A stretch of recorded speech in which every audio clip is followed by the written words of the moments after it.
ng diktadora, maraming buhay ang kinitid, maraming tinig ang pinatahimik.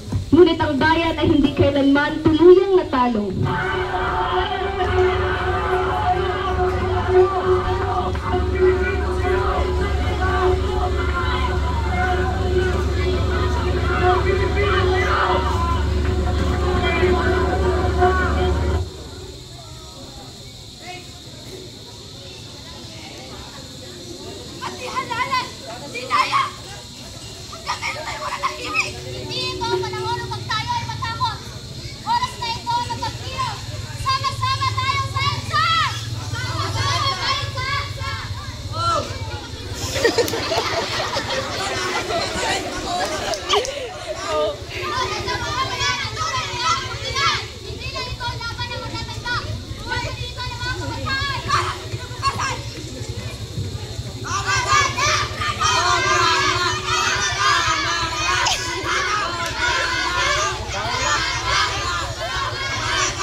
Oh my God.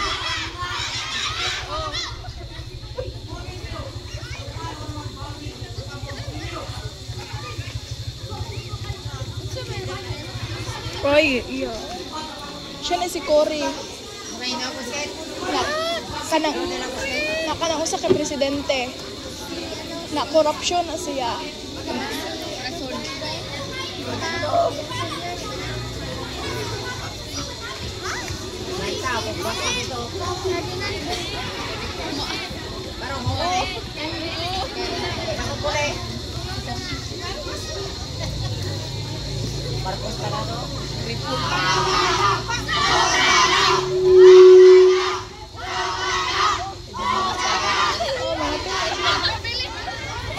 Mula sa himpapawid, dumaloy ang panawagan. Lumabas kayo, ipagtanggol ang bayan at milyong-milyong Pilipino ang nagtungo sa EDSA. Ako ang nanalo! Hindi ako ang adik! Ako ang panalo! Ako ang nagpatayo ng mga gusali! Kalsada at tulay! Ako ang ibigay kaunlaran! Bakit yung katulad kawalan? Dumo! Malaki na, marami lang lumaki na bilang sa isa, pati mga army lumilipat na.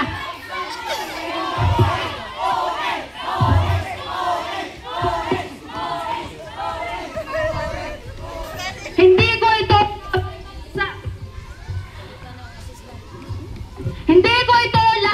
isa.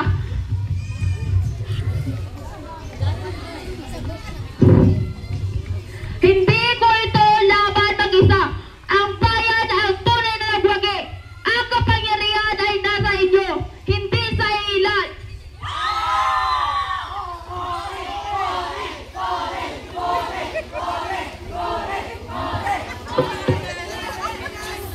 Sa loob ng 4 na araw, bumagsak ang diktadora. Umalis si Marcos at sa EDSA isinilang muli ang kalayaan. Hindi lamang diktadora ang bumagsak, sa EDSA, isinilang ang bagong pag-asa. Ang pag-asa na hindi kailanman matitinag kung ang bayan ay sama-sama. Napagtunggubayan natin! Kapag magkakaisa, ang bayan ay hindi kailanman matatalo! Lahat!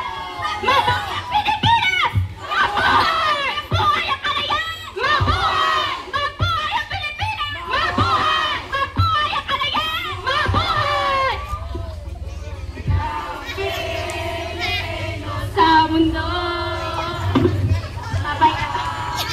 para ang katotohanan, kalayaan, katarungan ay kaya makamit na walang